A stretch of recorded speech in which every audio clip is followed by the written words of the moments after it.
Look at the photographs of fossils found in Antarctica and consider for yourself what these imply about Antarctica's landscape in the distant past. As these fossils suggest, Antarctica hasn't always been as cold as it is now. Before Captain Scott and his team perished during their return journey from the South Pole in 1912, they had collected a number of important fossils from near the Beardmore Glacier in the Transantarctic Mountains. When this collection was retrieved and analyzed, it was found to contain fossils of an ancient seed fern tree, Glossopteris.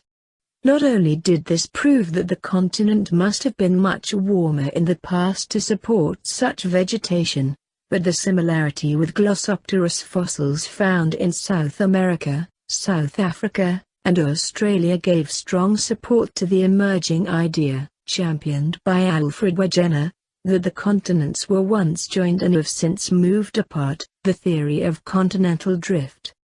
During the 1960s, the mechanisms behind continental drift finally became understood and our modern theory of plate tectonics was born.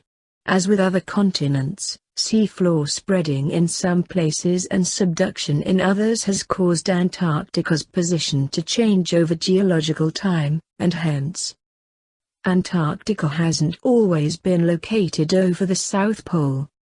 Indeed, in the distant geological past, the pattern and configuration of tectonic plates has been very different from today. For example, about 450 million years ago the crust that makes up England was in the southern hemisphere while crust making up Antarctica straddled the equator.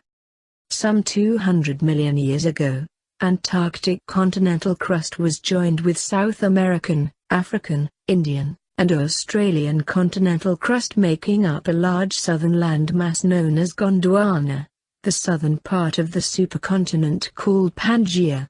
After this time, Gondwana slowly split apart to create Antarctica as a separate continent, and Antarctica has gradually moved away from the other southern continents towards its present polar position. Today the continent of Antarctica is part of the larger Antarctic plate, which is one of the Earth's 7 major tectonic plates.